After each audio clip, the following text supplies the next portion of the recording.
So welcome all as you are joining us today on this very special occasion. I see many are still logging in, and as you're getting settled, we'd just like to make a short introduction to today's program. It is my privilege to open this week-long series of webinars on such an important day as the mother's birth anniversary. And as you know, this series will continue until February 28th, Auroville's birth anniversary, and it's part of the Auroville Festival and hosted by Auroville Foundation in collaboration with Legrand Center USA. If we could please come together in a few moments of silence.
So welcome again.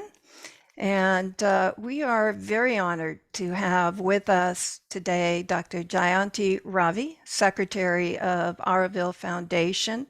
And Dr. Ravi, would you like to share a few words with us today? Namaste. Good evening and good morning to everybody. We are extremely happy that on this very special day, as Radhi just mentioned, on Mother's birthday, we're actually beginning this very important series of interactions with people of great eminence who've lived, professed, and practiced what Sri Aurobindo and the Mother has bequeathed to us, taught us, and we're really thankful and welcome all of you.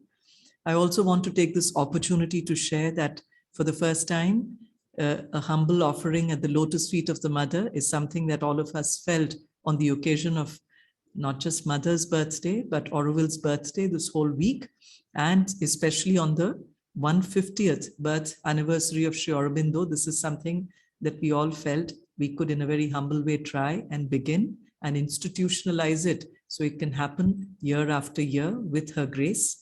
This is being celebrated in the birthday week.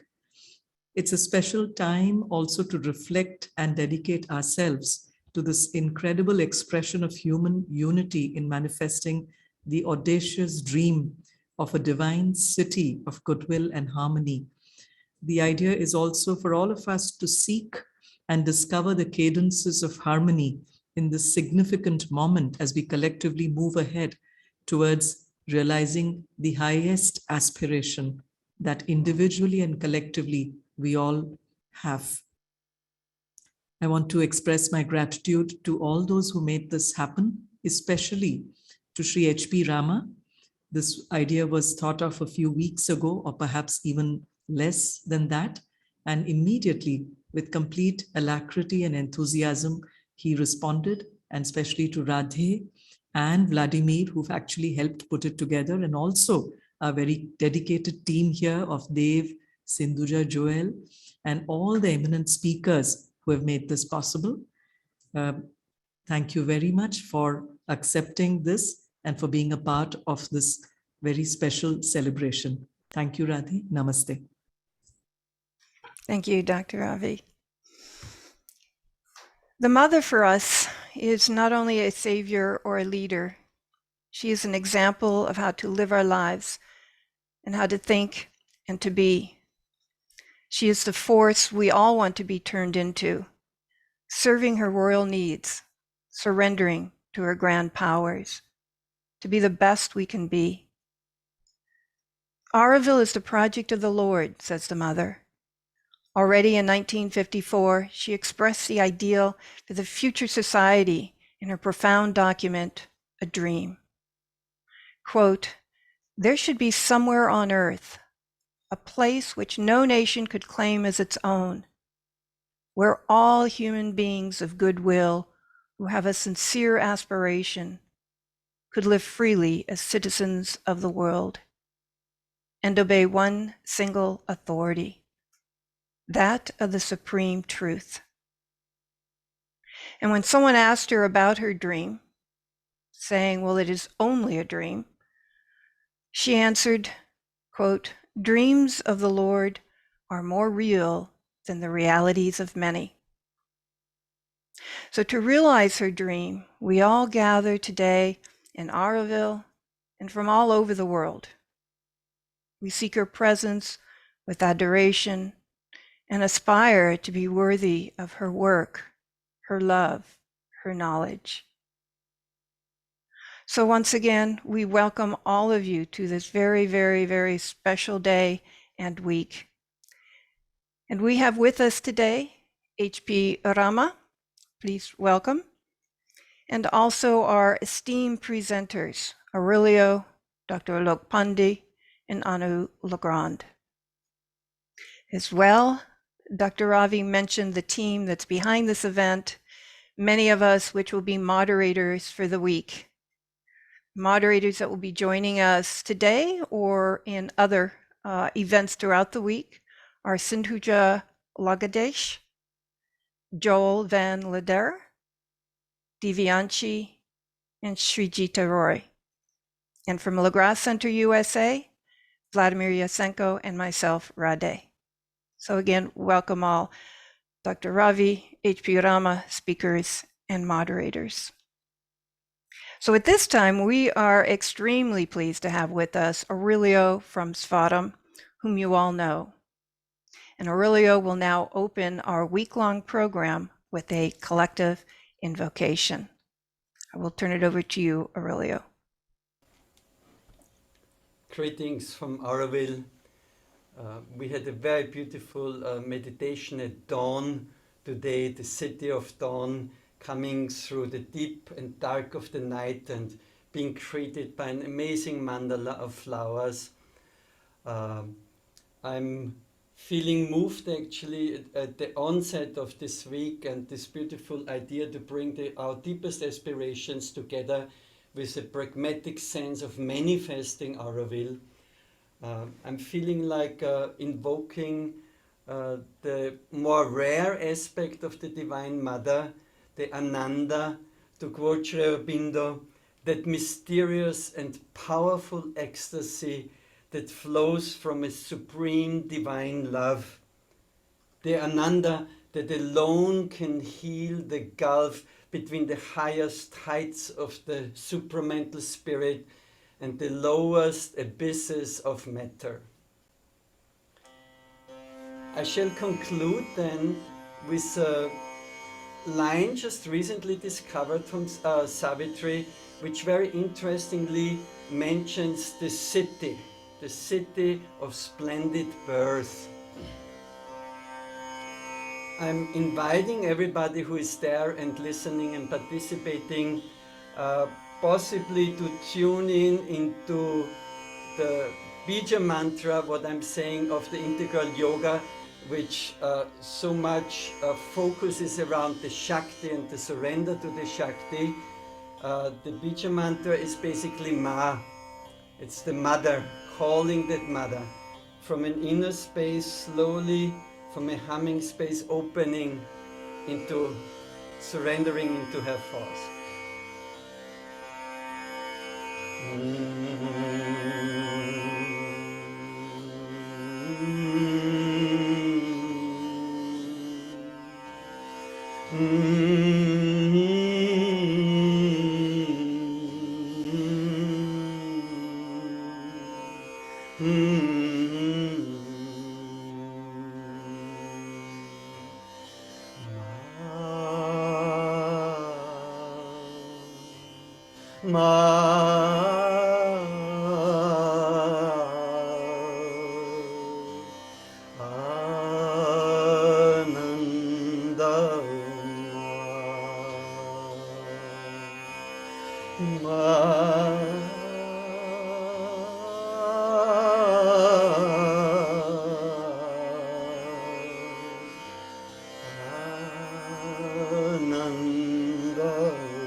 my life,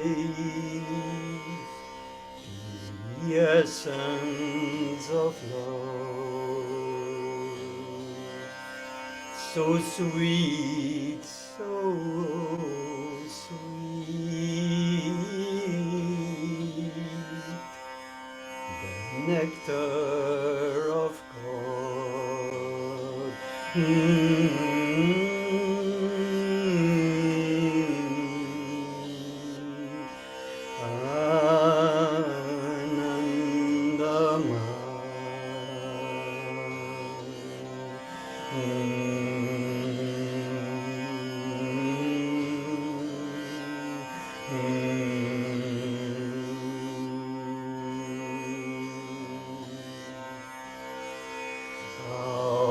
Ourselves are citizens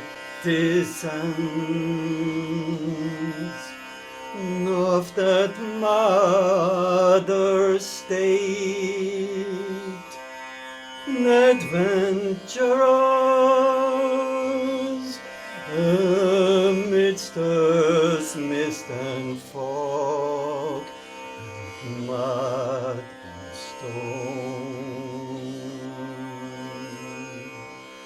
Still remember eternal sphere,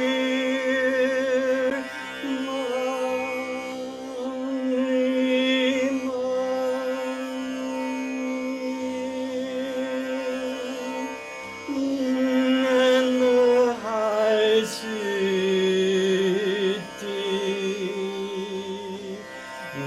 of splendid birth.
Thank you, Aurelio. Absolutely beautiful. And a wonderful way to open today and the rest of this week. So we very much appreciate it. So as this day and this event is dedicated to the mother and her life, Dr. Pandey will now share with us how the mother is the bridge between the past and the future. Dr. Pandey is a well-known authority on Sri Aurobindo's and the mother's writing, and especially on the subject of yoga, psychology, education, and health. And we are grateful for his presence today. So at this time, I'd like to turn it over to you, Dr. Pandey.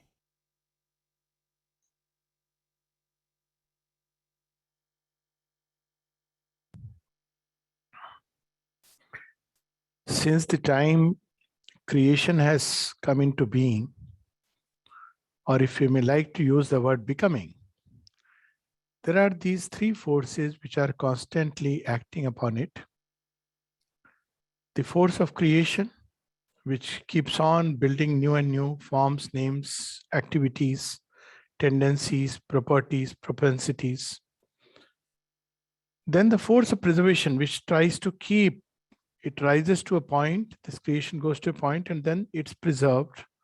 And then the force of destruction, which takes away the past and brings in something new. But behind this play, we see another interesting play of forces. And that is on one side. In creation, there is this power of love, which is pulling creation constantly upward, as if by a magnet.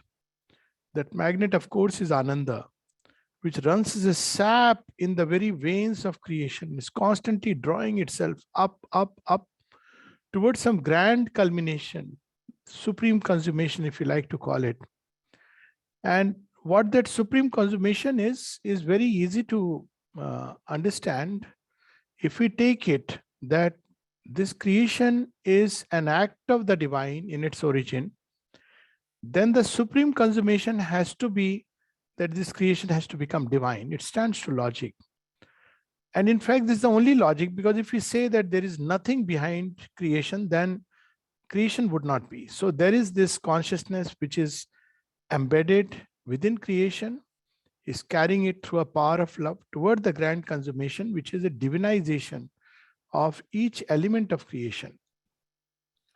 On the other hand, creation is emerging from a state of utter denial of the very consciousness which is pulling it upward, denial of Ananda, denial of life, denial of truth, what Sri Aurobindo has termed as the inconscient. And it is also exerting a pull constantly and pull downwards. And as creation comes up, it has a tendency to sometimes collapse back into the inconscient. Despite everything, thanks to the labor of love, it has been brought up to this level, what we call today as an awakened humanity. I won't use the word humanity because humanity is a multi-layered term, whether we like it or not. There is a humanity which is close to the animal kind. There is a humanity which has begun to think. There is a humanity which is more conscious. There is a humanity which aspires to go beyond man. So there are different layers of humanity. From here, this project takes a new turn, and the new turn is that now, up till now, creation has come out of inconscient without the conscious collaboration of the steps at which the evolutionary energy or the evolutionary power, or I prefer to call the power of love, was acting. And I'm not going into details about what that love is and how it works. But at a human level, it calls for a conscious collaboration. Why? So that the process can be hastened, and also because we may avoid these constant lapses back into the inconscient. What is called in Indian thought is a pralaya. So pralaya is that creation reaches a point and then the pull of the inconscient is such that it tends to draw it back. From a unitary point of view, we may say that it was not ready for the next leap. So the cycle goes on.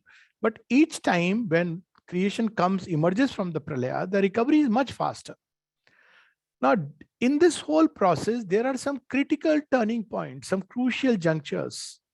And at that point of time, a bridge is needed. It's as if creation passes through a narrow gorge. When its fate is being decided, it may lapse back or it may emerge through a narrow gorge into a wider space.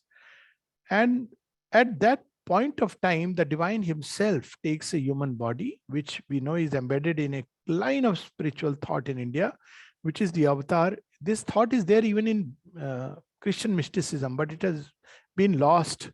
When Christ says, I am the way, basically he's referring to the avatar, because unlike a teacher, unlike a master who comes and gives us a technique, a method, which we must follow through a specialized way and find an exit door, the avatar comes to upgrade creation itself. Therefore, he becomes the way.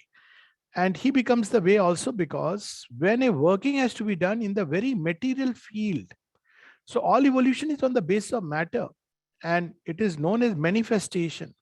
From the spiritual point of view, all evolution is nothing else but a progressive manifestation. We use the word evolution because we just look at the outer phenomena. So at this juncture, if we look back 100 years back or a little more, we see that humanity was going through another kind of crisis. And we can see the great wars, the upheavals, the revolutions, and it's all written the first half of the previous century. And a few centuries before, one could see it all building up. And during that period when humanity ran the risk of once again going back into pralaya.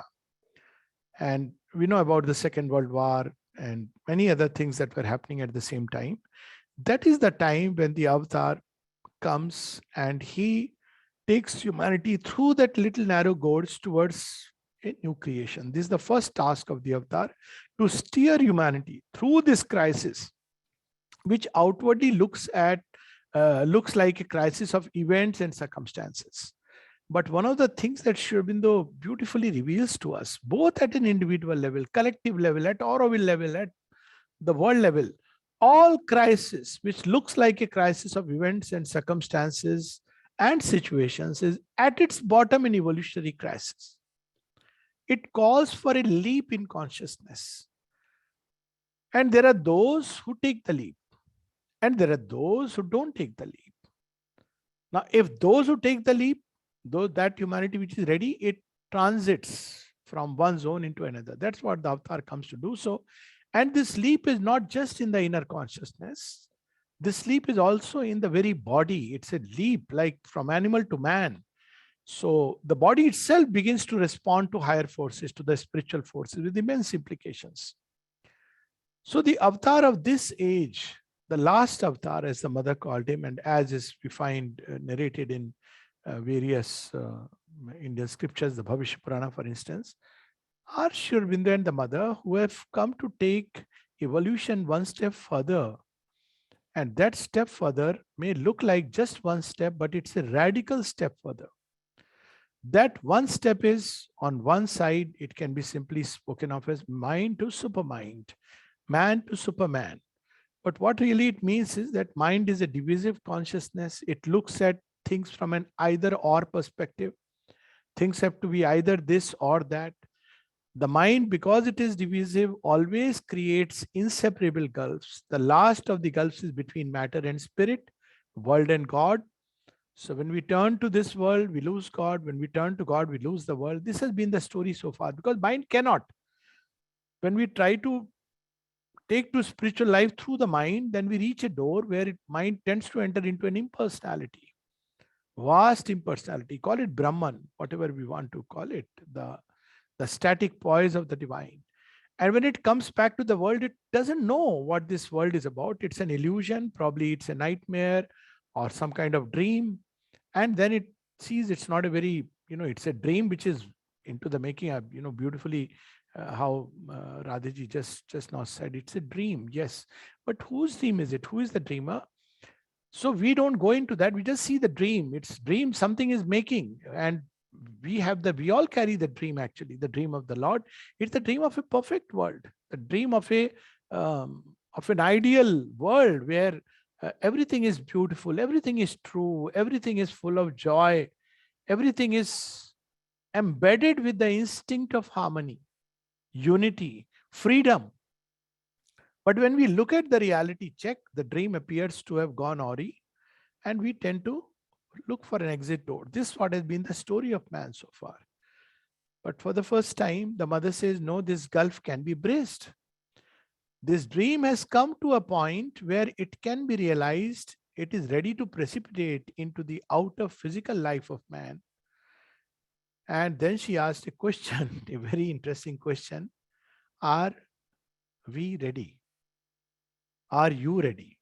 This is the question the mother asked. When we look at the series of her last messages after the formation of Auroville, incidentally, since we are doing it also in a backdrop of Auroville. So she gives a series of messages. She is the avatar. She has made the bridge, as we know, the bridge between mind to supermind. Supermind is a consciousness of unity. It's a consciousness of truth. It's a consciousness of that love which can experience unity in difference. Human love cannot. For human love, it is one person loving another. In the supramental intensity of love, it is not one person loving another, but the divine loving the divine through one form into another. This is the experience of supramental love. Supramental Ananda. Supramental Ananda is a manifold Ananda. In every little drop, it experiences the Ananda. In the commonest acts, in the smallest things, it experiences that Ananda. Supramental knowledge. Unlike a mental knowledge, which is very derivative besides, supramental knowledge is a knowledge by identity. One knows not because one has analyzed and it has gone through all that process, but one knows a thing by becoming that thing, because deep within that is the secret truth of a being.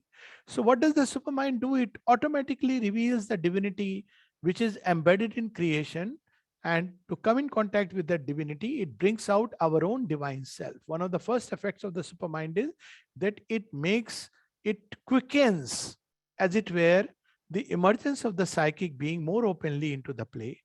It opens the doors to a higher, wider consciousness, so that man's consciousness, mind, heart, life, body begin to obey a higher law, the law of intuition, an intuitive sense, an intuitive knowledge, intuitive wisdom, before it can take the next leap. So when we look at those messages, we see very interesting series of messages. What is it that we have to do? Because it's a phase when there has to be a conscious collaboration. So conscious collaboration means that we have to make choices. Before this, animal doesn't choose what it wants to be. It is picked up. There is a logic behind it. There is a divine logic. It's not magic. Evolution is not magic, whatever it may appear. And then out of a certain kind of animal, the ape-like, certain apes are picked up and they get transmuted into humanity. But with human beings, because there is a conscious evolution, there is this choice. There is a conscious choice. And what is the choice between? Beautifully, the mother says, the choice is between truth or the abyss. Now, this is very interesting. And what is the abyss? She says very beautifully, what is the abyss and what is the truth? She reveals to us, what is the abyss? Abyss is greed for money, lust for power, and fear. These three things constitute the abyss. And what is truth? Truth is a vast infinity. She says, don't try to define it, but be sincere. If you want to live it, it will emerge from within us. So truth is something which cannot be defined. The moment we define, we turn it into a religion, a narrow sect, creed, etc. And she always bids us to go beyond. And then she asks human beings, are you ready? This is the choice imperative. What is the choice? Truth or the abyss? And when we look at the mother from that angle, then it's not about her outer life, but the main work that she came to do. She has built the bridge, and to walk that bridge requires tremendous courage. And the greatest courage and heroism that the mother said that she demands of us or expects of us is to get rid of the ego. Most of the problems in human life, in fact, one may dare say almost all the problems of human life, even fear, the worst of impurity, is because of the ego. What does ego do? It puts us into a narrow shell, whether it's the shell of a standpoint, a viewpoint, an opinion, a way of life. We are accustomed to a comfort zone. We continue to live life in a certain way. We don't want it to change. But then change comes. It is bound to come, because a new consciousness is already abroad upon earth. And as she said very beautifully, again, one of the messages, the future of the earth depends upon a change of consciousness. And the change is bound to come. It's bound to come. But it is left to men to decide whether they will collaborate with the change, or the change is thrust upon them by the power of crashing circumstances. So we have to look at the mother from the way one looks at the avatar. Now, avatar is a dual phenomena, the human and the divine. But, there is a divine element in the divine mother. So, we can ask her for protection, for grace, and everybody has their own connection with her individually, universally. She is all these. But most importantly, she has taken a human body, a material body, so that a work can be done in matter, in the very material field, upon the body, so that a path can be opened through the very cells. There is a light, almighty powers which are shut inside the cells, but they are not released. The body is driven by habits. The body is driven by old ways of life. The body is driven by the mind's formulas, do's, don'ts, 100 things. But there is within the body the freedom of the infinite. The body can have that freedom of infinity. She comes to establish that in the body. And that is something unique, new. And that is how one has to look at her, Not, of course, she is the transcendent mother, she is the universal mother, she is the individual mother, but most importantly, she is the one who brings the new creation out of the folds of the unmanifest and has established it upon this earth, in this human soil, in this material soil. And this transmutation, this seed that she has sown in earth, will now blossom through the agency of man. Man's work is to become a bridge. And this bridge, she becomes, assuming a human body. And all of us have to now, that truth that she has brought, translate it itself into our own lives. What does it require? Most importantly, it requires tremendous courage. There is something very fascinating about the mother. Both mother and Sri Aurobindo. Something very amazing. One of the take-home points that one, they could drop the past like this. The power of renunciation of a past for the future is something amazing. Look at Sri Aurobindo. He is on the peak of, the revolutionary movement, where he is regarded as, he is the leader. One day he vanishes and people don't understand why he's done it. But he has done it because he sees there is a greater work. Another time, when, right when people are getting drawn, suddenly he vanishes, goes behind the scene, leaving the mother in front and Savitri in the hands of man. And when we look at the mother's life, how inspiring it is that she had all the possible realizations of yoga. She had the Buddhist realization. She was an adept in Buddhism. She had the realization of the yoga of the Gita, the Raj Yoga, all the Kundalini, the entire map, not just the 7 chakras, but 12 chakras and beyond. She had the experience of dying consciously and coming back into the body. Every possible occult experience realization, every possible spiritual experience and realization. When we look at the mother's prayers and meditation, one wonders that what is it that she doesn't have? And with all that, she had built a very fantastic mind system, one of the widest plastic system. It was there in cosmic philosophy. I don't know, now it's so difficult to find that book and have an English translation of it. But anyways, it's not necessary, because when she came to see Sri Aurobindo, she just offered it all. She sat at his feet. And while her husband was discussing with Sri Aurobindo whether this world is born out of desire or out of delight, and Sri Aurobindo would say out of delight, and he would insist out of desire, the mother is sitting at the feet of Sri Aurobindo and she says that entire thing dissolved. Can we imagine that she left all this past behind? What did she become? There is a word in Auroville Charter, willing servitor of the divine. What it means to be a willing servitor. She is a yogeshwari, literally. When she is coming, the house of Sri Aurobindo is being prepared. A new bulb has come.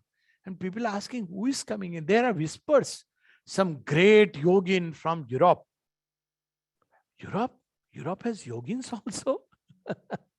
It's not only yogin, the divine mother, Sri Aurobindo knows it. And there is a preparation going on. And when she comes, this great yogin, what does she do?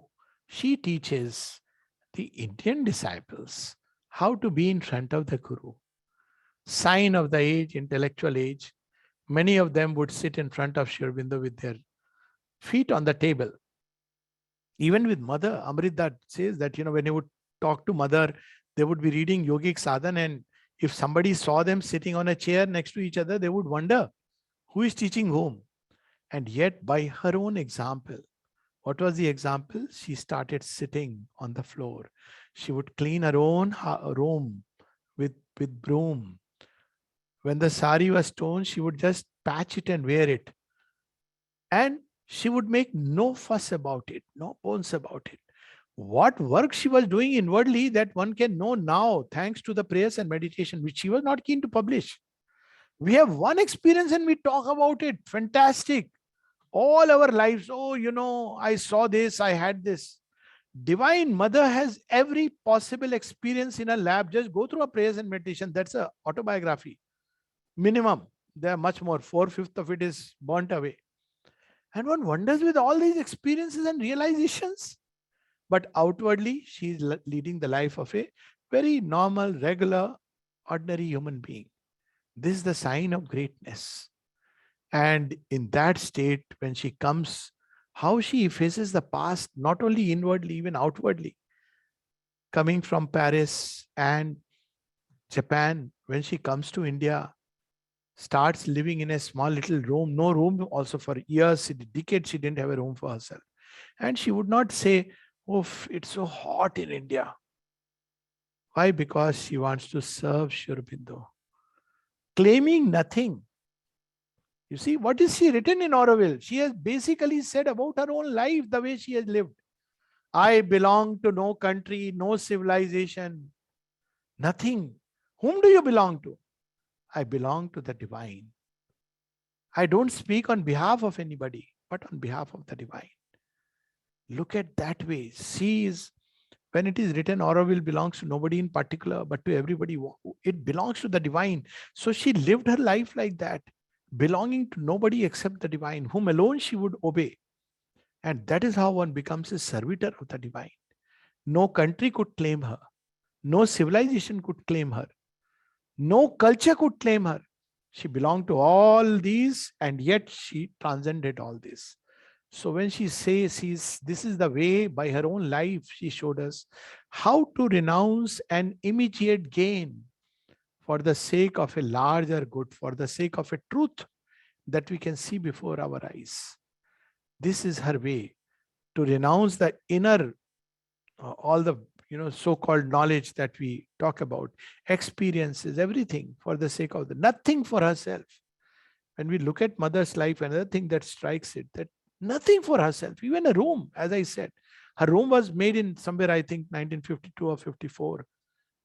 Otherwise, what is called as an interview room today was the mother's room. What was it? It was mother's room means there was a couch where she could lie down, she could sit. There is a little partition in old times by an old fridge, and you have to pull the door if somebody needs a private conversation and there are people on the other side who are working. This is what she taught by her own example, life, how to serve the divine.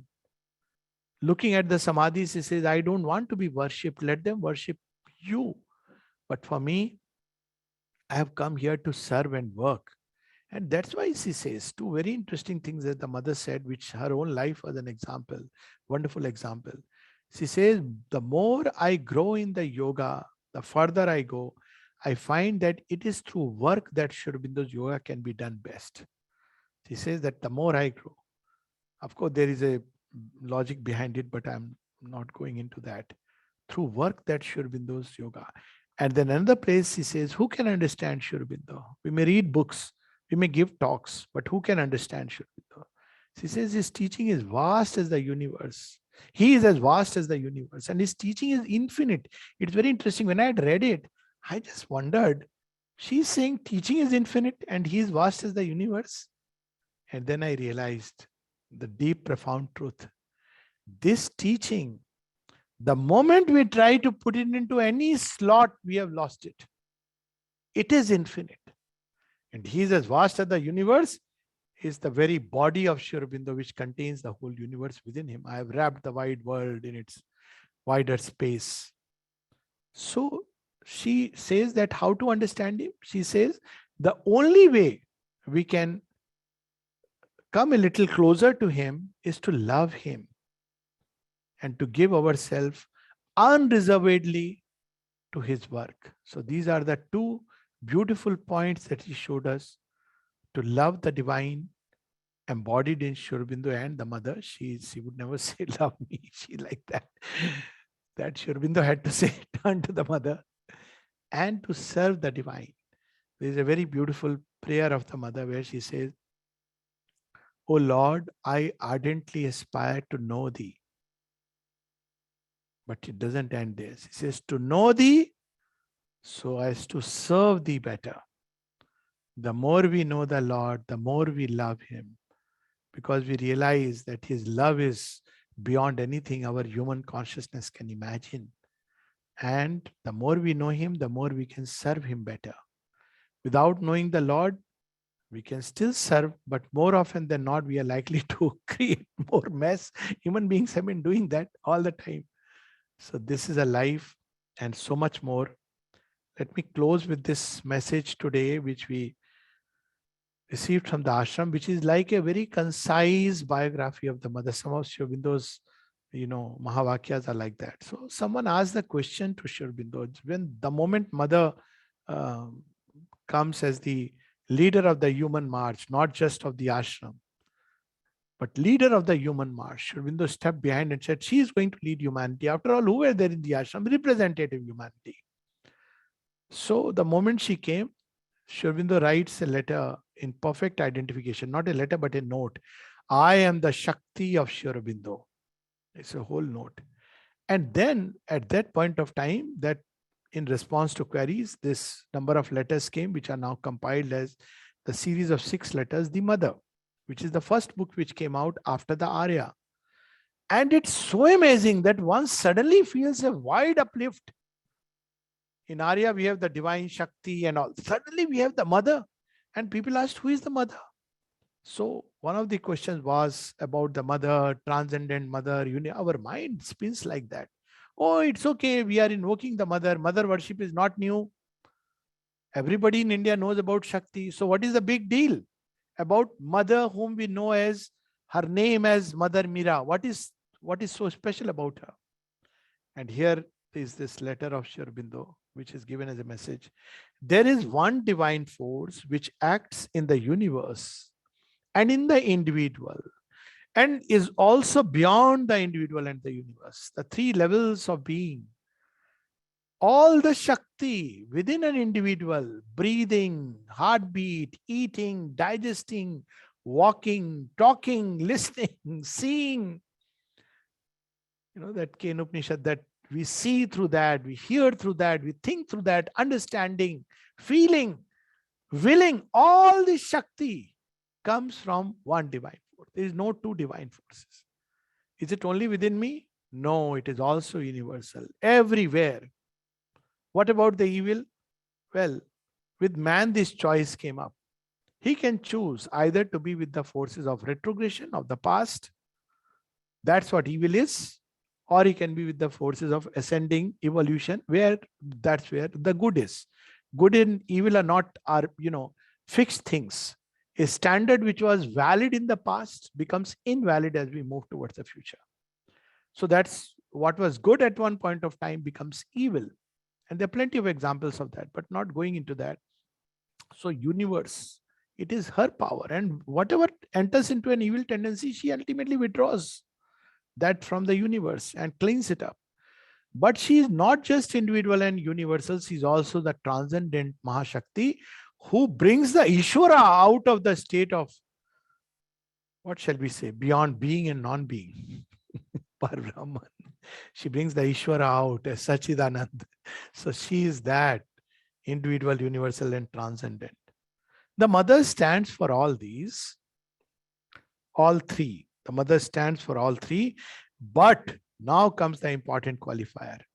But she is working here in the body to bring down something not yet expressed in this material world so as to transform life here. Divine can do everything without taking a body. After all, he conducts the affairs of the world hidden by his Yog Maya up above. Why does he need to take a human body? Only when a work has to be done in the body. And what is that work? To bring matter into direct contact with the Supreme. Because if he pours that supreme light, the next level of consciousness onto human body, which human body will bear it? Even Sri Aurobindo at one point says, you carry on the work of transformation. Your body is better prepared.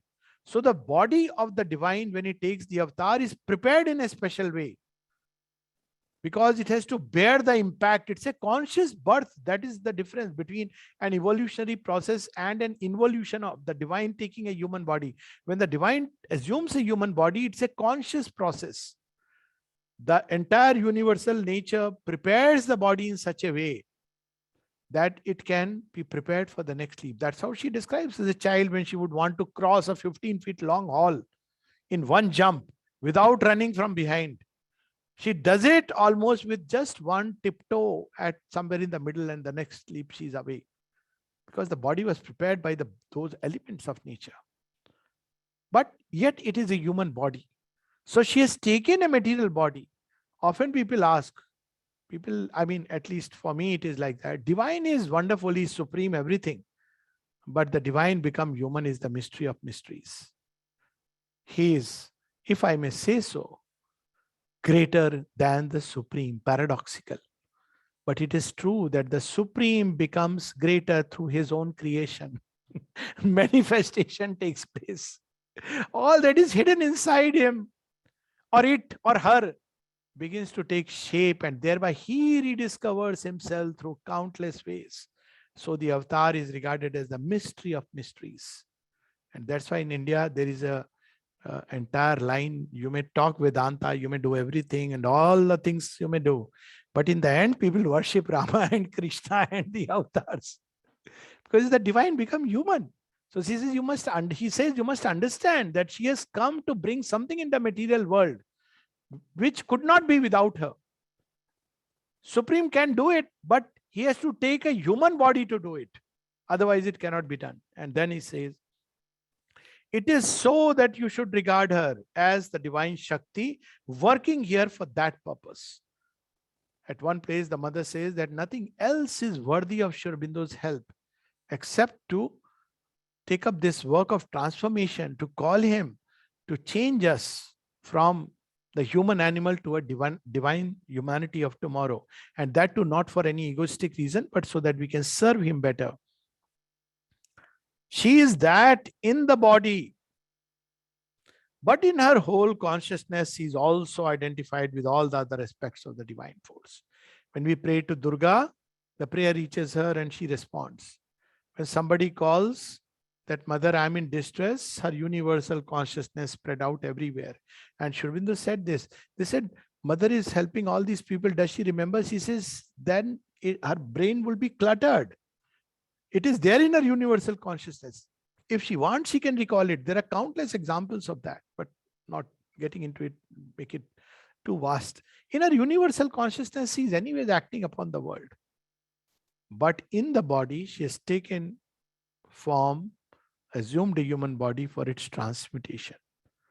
This is what we need to remember, that all these, we can take her as the universal mother, turn to her, all nature dumbly calls to her alone, to heal with her feet the aching throb of life, and break the seals on the dim soul of man, and kindle her fire in the closed heart of things. And when we know it, what should be our response? Very simply, in the same passage, all aims were lost in her, then found in her. All our aims are to satisfy the ego. It's aggrandizement. One way, even divine service becomes, I'm an instrument of the divine. I'm in this authority, that authority. All aims were lost in her, then found in her. Everything is only to serve her. And how to do that? His base was gathered in a one pointed spire. Let us make a bonfire. Auroville has on 28th this wonderful bonfire. Let us make a bonfire of our own being, where we completely burn away the past. What can be purified, let it be purified and emerge. Like Parvati emerging out of the yajna, Sati going in and Parvati emerging as the new creation. What needs to go away, let it go away without remorse. And thus, through this yajna, through this bonfire, let a new world be created right here in our midst by the grace and love of the Divine Mother. Thank you. Thank you, Dr. Pandey. That was a very, very powerful message or messages from the mother and her life, and very much appreciate it. And, you know, I think of this choice that you mentioned that we all have, right? The choice to follow the truth or the abyss, the choice to move forward and progress or to stand still. It is a choice, and we forget sometimes. And so really kind of a great reminder, not only for that, but as you mentioned, the courage and the aspiration, the constant aspiration to move forward and for a new world going forward. So we very much appreciate your time, and I know you'll be joining Anu in a moment on this next talk also. Anu, who is with us here today, is going to be speaking on the Charter of Auroville, and Auroville is a future role for the world. And Anu, as most of you know, have been part of the Auroville journey since 1979, starting out at the Matra Mandir construction site, where the process of unending education, she says, began. And she later worked as a dancer and choreographer with the Auro Dance Lab and has published 9 books that include poetry, fiction, The Infinity Adventures for Children, and Auroville, A City for the Future. So she has served Auroville's Town Development Council and is currently a member of its working committee. So Anu Legrand will introduce the topic again of the Charter of Auroville, and then she and Dr. Pandey will engage in a discussion concerning specific points of the Charter. And if at any point you have any questions for Anu or Dr. Pandey on this topic, please feel free to post them in the Q&A box. And given sufficient time, your questions will be addressed by them. So at this time, Anu, I'd like to go ahead and turn it over to you.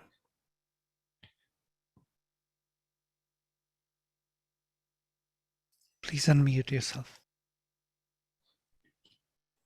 Thank you, Radhe.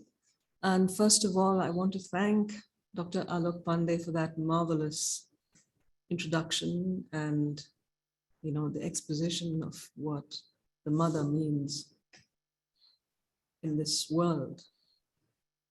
February 21st is, in a sense, our Mother's Day. And it is she who has given us this incredible dream to live. And we are so privileged to be this. Auroville is at the same time something very beautiful, very extraordinary, and very challenging in real time. And that is because, as Dr. Pandey was mentioning, it is because Auroville carries a certain destiny for the world. It carries the mother's dream, which is the dream of the transformation of humankind towards unity, towards beauty, towards a greater and higher consciousness. And the Auroville Charter, with which Auroville began and was written on the 28th of February, 1968, is a long story. It didn't just happen at random on that day. She actually wrote it on the 7th of February, which was about 21 days prior to the inauguration of Auroville. And it didn't come out of the blue. There was a very, very long preparation, and that preparation is exactly what Dr. Alok Pandey has described to us. And before she even came to India, it was sometime in the 1911, 1913, around that time, and she was, editing this 2 journals called the Nouvelle Idée, the New Idea, and the Cosmic. And in that, she mentions, that a kind of, a formula or a kind of, how shall I say? Yeah, a formula for the future. Formula is the wrong word, anyway. And in that, she outlines 3 steps. The first is that humanity has to move towards a point of universal harmony. And this universal harmony has to come about through recognition and identity with the inner divine. And to accomplish that, she was actually thinking already of an ideal spot on earth somewhere. This was necessary. I mean, she was looking at the state of the world, the injustice, the war, the divisions, the hatred, all of that. And she said, if there was work to be done, this was it. This change had to be brought about. But this change could only come through with another power, and that power didn't exist. Had it been tried? Had somebody found it? So it was inevitable that her journey would lead her to Pondicherry, where she met Sri Aurobindo. And that work began with the two of them. Now, once she settled from, back in Pondicherry in 1920, because she was there for the first time in 1914. And when she came back in 1920 and set up and took charge of the ashram, and eventually Sri Aurobindo retreated after the overmind descent. And at one point in 1931, someone asked her, so what is the work that you all are doing? And she says, the work which we are doing now is what Sri Aurobindo has called the supramental. And this work is the connection between the consciousness, the new consciousness, and the material being. And once this consciousness, touches the material being, it has to take an effect in the outward material life through a new form, starting with a model town. So this is in 1931. And this work was, let's say, gathering much intensity. If you read Sri Aurobindo's autobiographical notes, the notes he's writing to in response to the letters which are coming, and he would sometimes say, I've got it by the tail. He's talking about the supramental. I have it by the tail, but I don't see its head.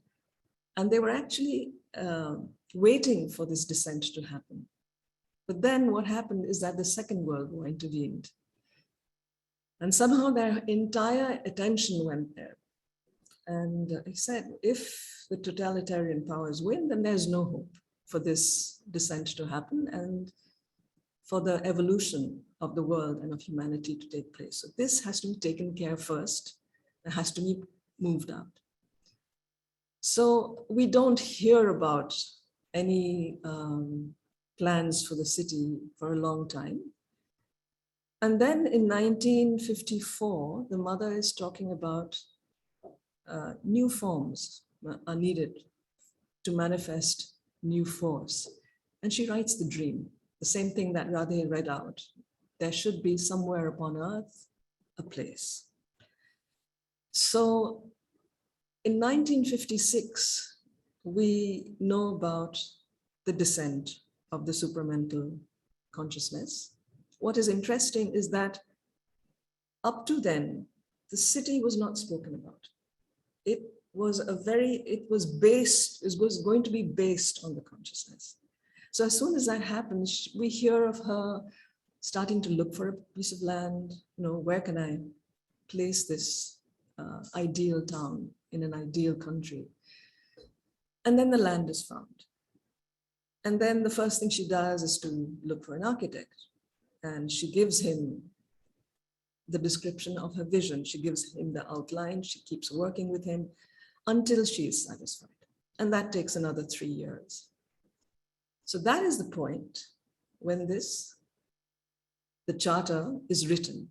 So the plan is sort of approved in January, and about 10 days or 14 days later, she writes the charter. So what does this charter say? So the first thing it says, Auroville belongs to nobody in particular.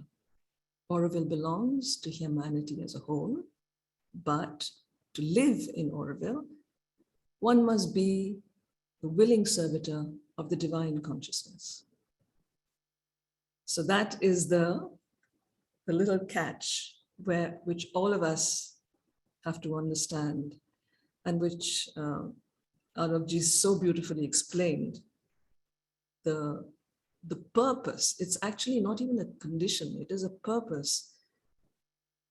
To realize this experiment, you have to make that step to be that willing servitor.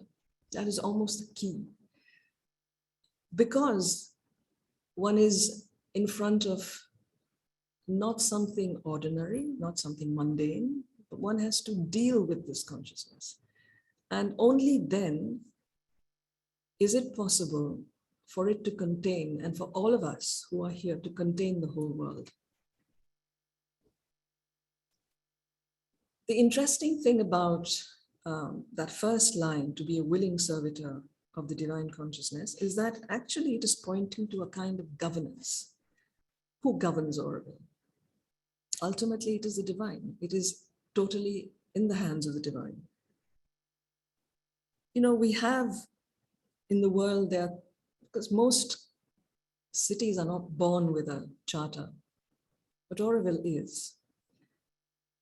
And in the world nowadays, you hear of things called the charter cities. And what does that mean? It usually means that a particular city is started with a certain set of understanding, which pertains to governance, and which is not beholden to completely to the laws of the land, but it has certain things which are recognized. Now, our governance lies in the hands of the divine. And for this to be accomplished, you need the next step of the charter, which says Auroville will be a place of an unending learning, of constant progress, and a youth that never ages. It is because the consciousness itself, to come in contact with that, you need what the mother called, and what Sri Aurobindo talks about in the supramental manifestation, the identity with that consciousness, that identity or that unity of the divine with the divine. So to build that up, you have to be in a state of fluidity, of openness, of being able to learn, of being able to grow at every level, at every stage, and it's unending. And it is to, let's say, forge in the being that receptivity to the consciousness, the receptivity to that other form or other reception of knowledge. And once these two steps are there, we come to the third one, which is talking about the leap towards the future. That Auroville will take the step from the past and the future, the knowledge from the past and the future. And it will spring boldly towards future realizations. So one must realize that the preceding 3 years, she was constantly concerned about the way the city was emerging, the way it was panning out, every little detail to it. So this is that step towards the future that she was looking at. And what was this future? What was the future that the divine consciousness would create? So that is where the first point and the last point come together. So she talks about Auroville will be a place of research into matter and spirit, to arrive at an actual human unity, for that realization. So there is one point, you know, when she's talking about what the new consciousness wants is no more divisions. It is when the extreme inner consciousness and the extreme materiality manage to meet together that a new force emerges. And that is the force, in a sense, of Auroville, because this is a consciousness which doesn't leave you only to meditate. It is a consciousness which wants to build cities, it wants to plant forests, it wants to create all kinds of activities, it wants to create a new humanity, a new culture. So this is an active force of consciousness. Now, when we look at the city, which this consciousness is meant to build, we see that she actually, through the plan that she gave the architect, she actually created a map of an integral human growth. So there is the 4 aspects of the city. We have the residential, the cultural, the industrial, and the international, in which a person can grow in any way. You're not limited to any one area of growth. You can grow to a maximum in a certain part of Auroville. You can move to another part and see that growth of your inner being and your outer being, and your way to serve the manifestation of a city. Why did it have to be a city at all?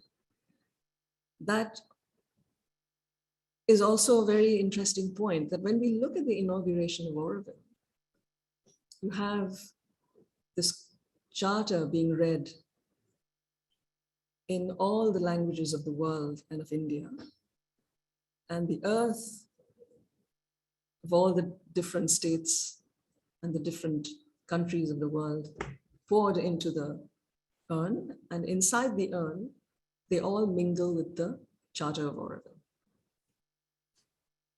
So this charter was not written just for itself. As people came into the amphitheater on that morning of 28th of February, they were actually greeted with a huge image of the city plan. So when people went past that and they went and sat in the amphitheater, this city was dedicated for a much greater and higher purpose of humanity, in which the Aurovillian is a willing servitor. What can the Aurovillian do in that city as he or she grows, as a child grows? So the other thing, like, why did the mother choose a city? A city is where you have a certain conglomeration of people, where people meet, where a certain critical mass is created. And she actually wanted 50,000.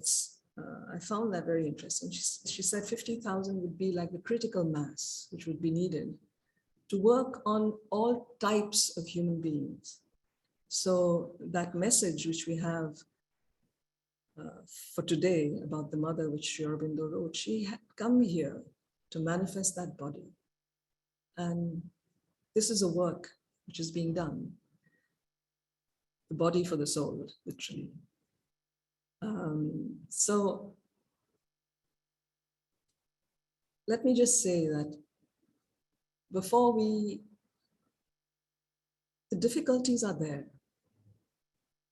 because we are stepping into unknown territory. Nobody has actually done this adventure. When she said, I invite you to the great adventure, and the path is unknown, there may be hazards, but at the end, the victory is certain. So this is, I think, the journey we are all on. The challenges are immense at certain times, but so are the gifts. So is the grace. And I would just say we can hold on to that grace today, especially, and take ourselves forward. Wonderful. Thank you, Anu. And I just wanted to mention that Dr. Pandey does have another commitment and will be needing to leave here in a few moments. Before you leave, Dr. Pandey, is there anything that you would like to comment on regarding the Auroville's charter or Anu's talk? So two things which come spontaneously is, one of them is that Auroville is a formation, and though seen from this angle, it is of course an adventure, because human consciousness has to move from ignorance towards knowledge. But seen from the other angle, Auroville is a formation. The mother spoke about it, that even as a child, she had this formation of this Auroville. And then she left it there, and then later on the architect, Roger, he picked it up. And that's how. So it is something which is pressing upon mankind to realize itself. And once, that's what she meant by saying it's a dream of the divine, meaning thereby it has not entered into that realizing phase. I mean, dream of the divine when it was just being built, but it's a formation. So whether we like it or not, there is already an Auroville which exists in this subtle world, and it is this Auroville which will realize itself, whether we like it or not. Now, what we have to do is to align ourselves more and more to this divine formation rather than to our own individual wills. So when we read this very interesting word, again, this sentence in the charter, or this necessity of being a willing servitor of the divine, because it's only when we become a willing servitor of the divine. Now, the word willing is very interesting, because everybody is an instrument of the divine. The whole universe is an instrument of the divine. But being a willing servitor of the divine is to tune our will to the divine will. It's not about my ideas, my opinions, my viewpoint. There'll be plenty. Each one has their own. That's a different kind of world order. But what is it that the divine wants of us? Not as a kind of fixed format. So she gave a formation, and why she did not spell out everything is so that human will can tune itself to the divine will. So I found this part which is important to understand. So people have to engage in yoga. To be a willing servitor means to practice equanimity. It means to do nishkam karma. It means that, inwardly, I live in a state of remembrance of the divine, and it's not my idea, but to manifest the divine idea upon earth. Just as an aside, there was once a discussion going on about celebration of India's 50th independence, way back, 25 years back. And a very erudite scholar, learned person, he said toward the end of all the discussion, he said, we want to realize the India of our dreams.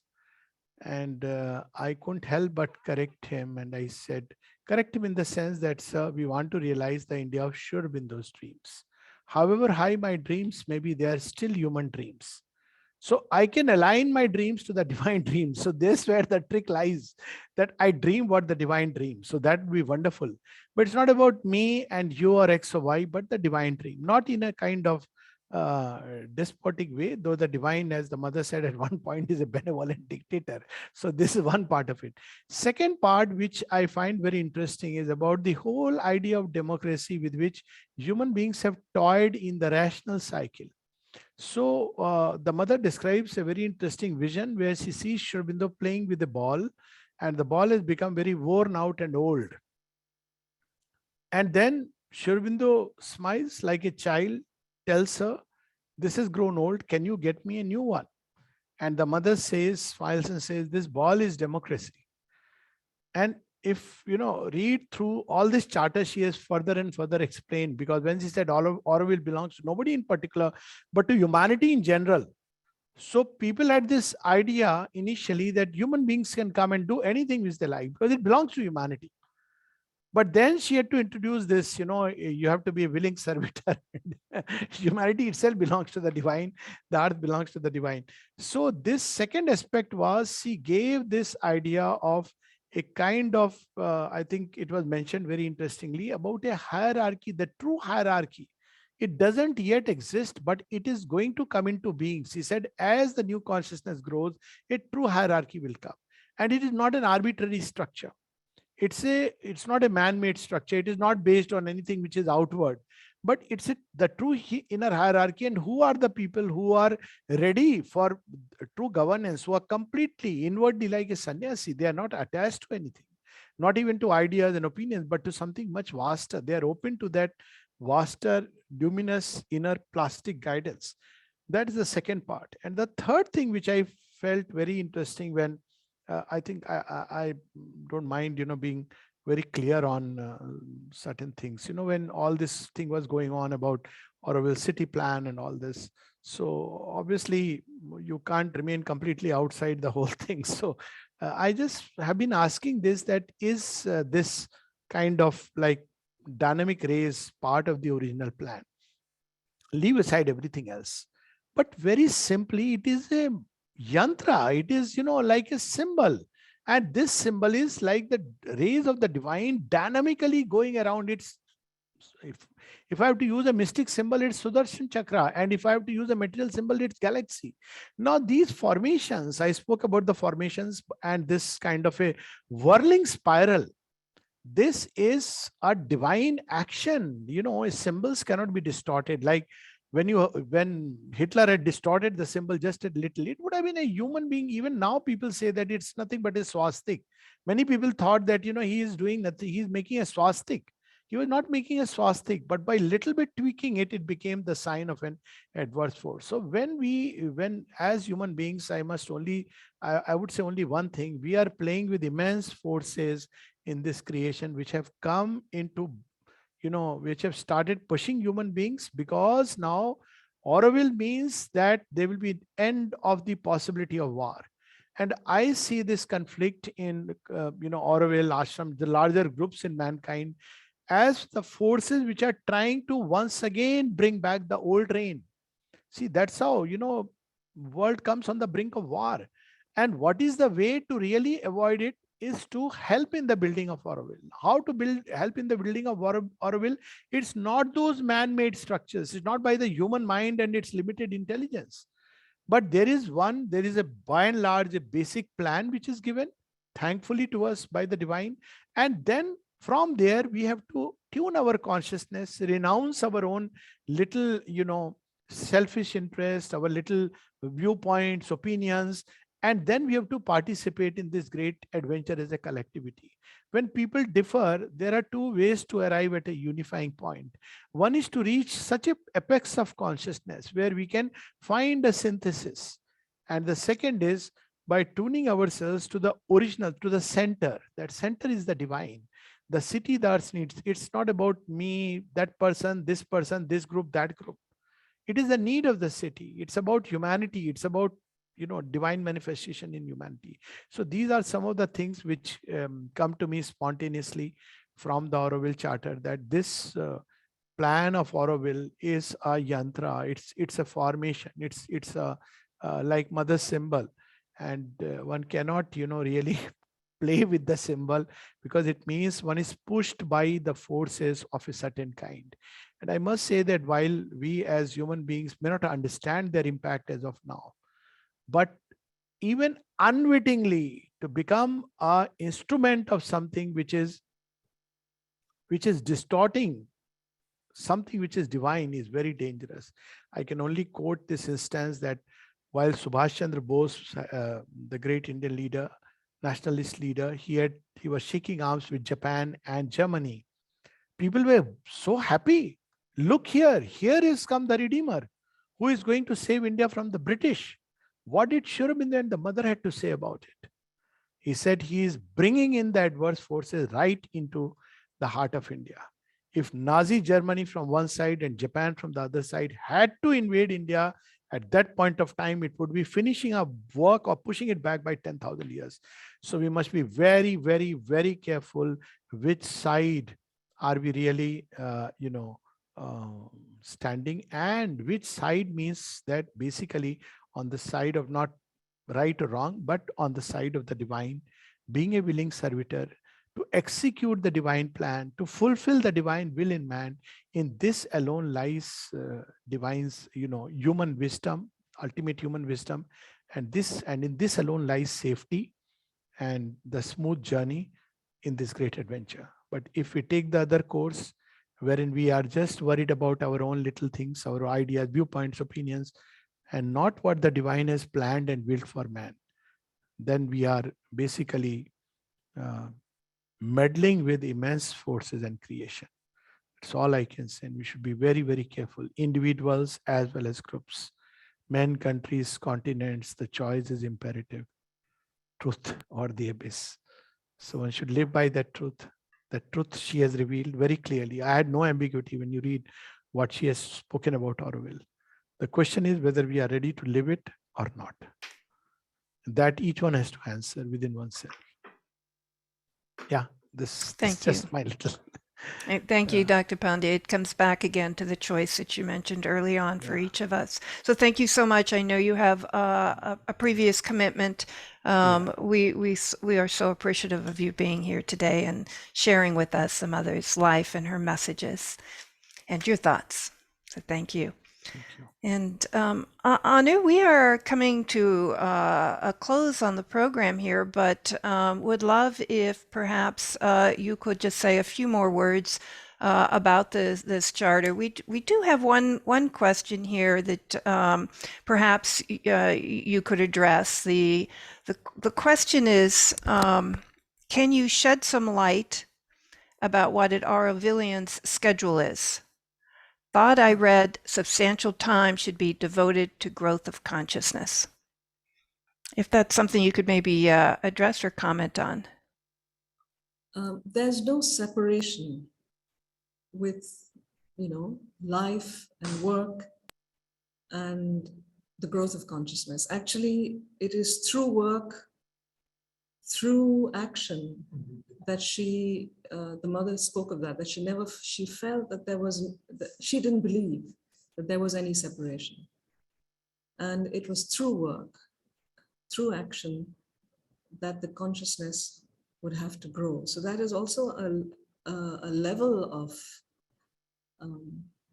an inner, let's say, development that was being called for. We are not at that stage of perfection, but very much it is definitely something that we need to accept, that is how the growth of our lives and the growth of the spiritual work will happen. It will not happen in separation. That's what she said, what I mentioned before, that she saw no division, that the new consciousness does not accept any division between spiritual life and material life. And that's the final part of the Auroville Charter. Of course, she gave us the mechanism. This is one thing I forgot to mention, that when she was writing the Auroville Charter on 7th of February, and she says, I'm not saying anything about citizens, nothing of that kind. What I'm saying is that to live in Auroville, one must be a willing servitor. So she was not interested in the usual pattern of democracy and how we refer to ourselves. She wanted willing servitors. And then she says, the divine consciousness means Matrimandir at the center. It's not being said here, but that's what it means. Even if people don't like it, that's what it means. So in a sense, she put her force there. So everything in Auroville is contained in that form, is contained in that symbolic force. So I fully agree with what Dr. Alok Pandey just mentioned about that we need to accept and work with it and not tamper with it. Because, even when we built the Matri Mandir, for example, that is something that she saw very clearly, every aspect of that inner chamber. And again, it was symbolic, and we didn't question that. Whatever went in the 12 pillars, the shape of the room, the color, whatever had to be there. So yeah, I think I digressed. Other questions?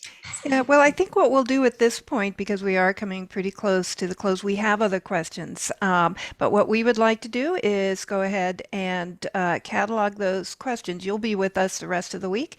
And should we have some time towards the end or opening of another program, then we'll direct those questions to you. So we would like to, and we do appreciate everybody joining us today. And Anu, thank you so very much for such an inspiring as well as very sincere talk on the Auroville Charter. Very much appreciated. And I'd just like to remind everyone that not tomorrow, but Wednesday will be the next evening webinar. And that webinar will be on Savitri, Cradle of the Overman. And Vladimir Yatsenko and Don Solomon, both here from the US, as you know, will be speaking on that. So we hope you can join us. We'll all be sending out another poster for your registration. We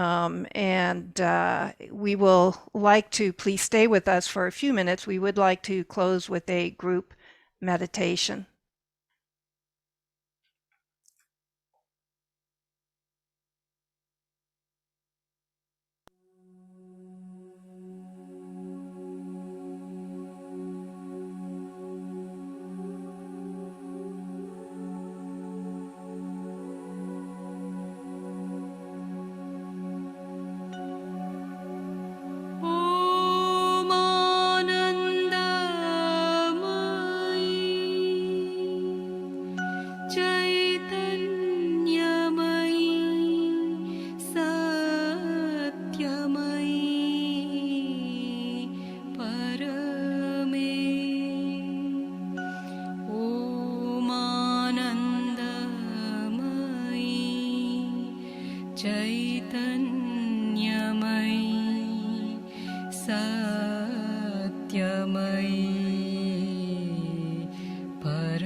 Thank you all again for joining us. Thank you, Dr. Ravi, for being here, H.P. Rama, Anu, Dr. Pandey, and Aurelio for opening with such a beautiful invocation for the rest of this week. Please join us again on Wednesday, and happy Darshan Day. Namaste.